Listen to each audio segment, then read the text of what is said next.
গ্রামের নাম ছিল শালবন। গ্রামটার পাশেই ছিল বিশাল এক জঙ্গল। দিনের বেলায় জঙ্গলে ছিল শান্ত, কিন্তু রাত হলেই চারপাশে নেমে আসতো অদ্ভুত এক ভয়। গ্রামের সবাই জানতো সন্ধ্যার পর জঙ্গলে কেউ যায় না। একদিন তিন বন্ধু, রাকিব, সোহান আর মিজান, শুনলো জঙ্গলের ভিতরে একটি ভাঙা ঘরে রাতে আলো জ্বলে। তারা সিদ্ধান্ত নিল সত্যটা দেখবে। পূর্ণিমার রাতে তিনজন টর্চ নিয়ে জঙ্গলে ঢুকলো। কিছু দূরে যাওয়ার পর তারা দেখতে পেল দূরে হলুদ আলো। ধীরে ধীরে এগিয়ে দেখলো ভাঙা টিনের একটি ঘর।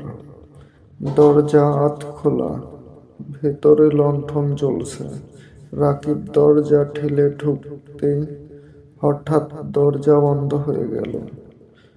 বন্ধুরা ভয় পেয়ে দরজা খুলতে লাগলো, কিন্তু খুলছে না।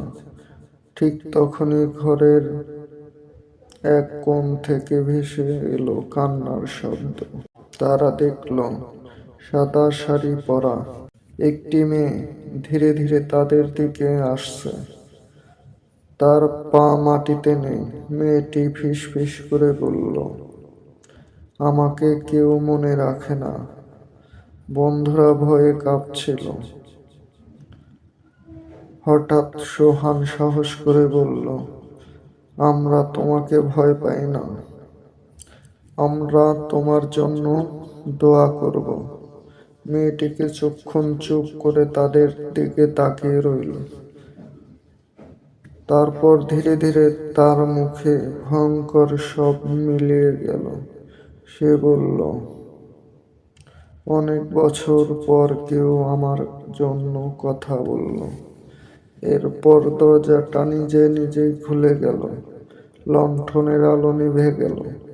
মেয়েটি ধীরে ধীরে অদৃশ্য হয়ে গেল। তিন বন্ধু দৌড়ে জঙ্গলে থেকে বের হয়ে গেল।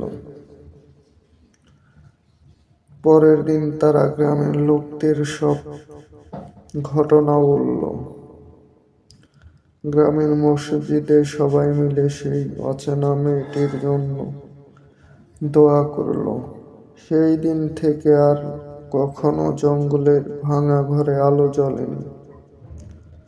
তিন বন্ধু আজও বেঁচে আছে, কিন্তু পূর্ণিমার রাত এলে তারা এখনো সেই ঠান্ডা বাতাস আর ফিস ফিস করে শব্দ বলতে পারে না।